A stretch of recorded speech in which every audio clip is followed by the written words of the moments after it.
more than 90 years, the Walt Disney Studios has been the epicenter of dreams. The magic, creativity, and innovation that have emanated from these 51 carefully manicured acres in the San Fernando Valley, under the inspirational leadership of Walt Disney, are the stuff of legend.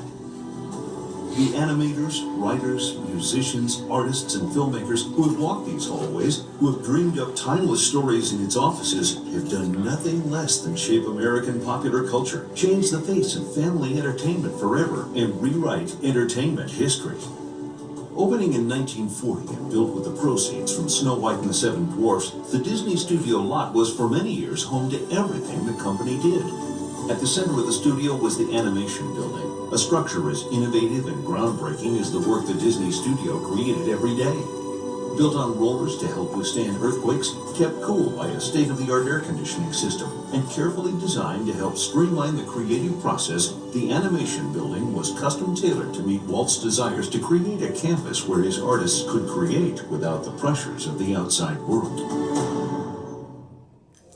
By the mid-1950s, Walt presided over a studio at the height of its creative power. From his offices nestled on the third floor of the animation building, he was all at once creating animated classics, live-action films, unforgettable TV series, and exploring new forms of entertainment, including a revolutionary concept in family entertainment called Disneyland. Within these walls, Walt not only oversaw a prodigious amount of work, he also welcomed an impressive list of visitors over the years. From composers and artists like Leopold Stokowski and the Sherman Brothers, to authors, foreign dignitaries, representatives from companies like Kodak, animation pioneers like the Fleischers, and even young talent like Catherine Beaumont. Suite 3H was much more than just an executive office. Its walls were witness to more talent, innovation, and creativity than any other office in Hollywood.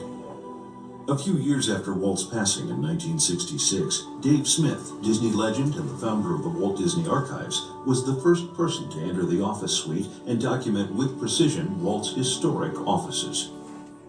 It was really eerie for me to come into Walt's office. The first time I had a chance to come in here was before they gave me a key, and the janitor had forgotten to lock the door one day, so I snuck in here.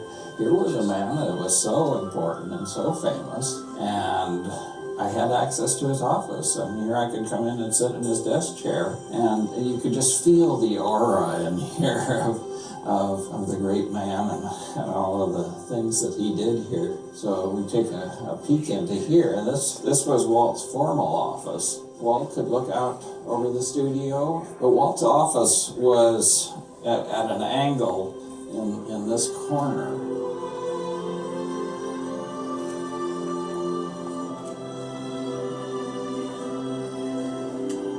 Walt very often had the Sherman Brothers come up into the office and have a drink with him at the end of the day. And they would just chat over the projects that they were working on, and Walt would often get very nostalgic, and Richard Sherman would sit down at the piano, and Walt would say, "Play it." And they knew what it was because it was his favorite song, and it was "Feed the Birds" from Mary Poppins. And he just loved that song, and he would tear up every time that he heard it. And here we've got what was Walt's working office. He had a counter behind the desk that went around the corner there, and he had scripts and other working materials. Walt's desk was much lower. It was more of a table than a desk. So that was quite different. On the wall here, there were large photographs and maps of the Walt Disney property and that sort of thing. But the thing that's still here and is still fun, there's a button here on the wall. You push the button and the door is open. And this was Walt's kitchen. And it still looks the same as it did then. As I say, it was very eerie because it wasn't long after that the company asked me if I would do a complete inventory of Walt's offices. And so I went and and listed every chair and table and desk, but also every book on the bookcase and every paper clip in the desk drawers and all that sort of thing. The offices you are about to enter are the original spaces that Walt Disney occupied from 1940 until 1966. The suite has been painstakingly restored to appear almost exactly the way it was when it was Walt's office. Everything you will see is original and used by Walt Disney himself. On behalf of the Walt Disney Archives and the Walt Disney Company, welcome to Suite 3H.